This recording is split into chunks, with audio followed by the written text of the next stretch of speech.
सर्वसामान्यांच्या हक्काचा आवाज जागर जनस्थान। ग्रामपंचायत व जिल्हा प्रशासन यांना जागे करण्यासाठी कापडणेकर जनतेने थाळी नाद आंदोलन केले।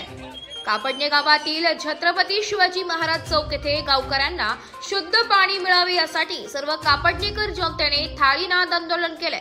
गेल्या 15 दिवसांपूर्वी कापडणे गावात शुद्ध पाणी संदर्भात सामाजिक कार्यकर्ते भूषण ब्राह्मणे यांनी तक्रारी अर्ज केला होता। नंतर त्याचे पडसाद म्हणून गावातील लोकांनी जलकुंभावरती चढून शोले स्टाईल पाण्यासाठी आंदोलन केले होते। ग्रामपंचायतीच्या सांगण्यावरून 2 ग्रामसभा देखील झाल्या, पण शुद्ध पाण्याबाबत योग्य असा निर्णय किंवा खुलासा आंदोलकांना व ग्रामस्थांना ग्रामपंचायतीमार्फत मिळाला नाहीये। म्हणून त्यांना परत गावातील पाणी प्रश्नाच्या तीव्रतेची जाणीव करून देण्यासाठी आज कापडणेकर जनतेने छत्रपती शिवाजी महाराज यांच्या पुतळ्याजवळ जोरदार थाळीनाद आंदोलन करण्यात आले। सदर आंदोलनाप्रसंगी भूषण ब्राह्मणे, आत्माराम पाटील, बालू नाना पाटील यांच्यासह गावकरी मोठ्या संख्येने उपस्थित होते। जागर जनस्थान करिता रूपक बिरारी, धुळे।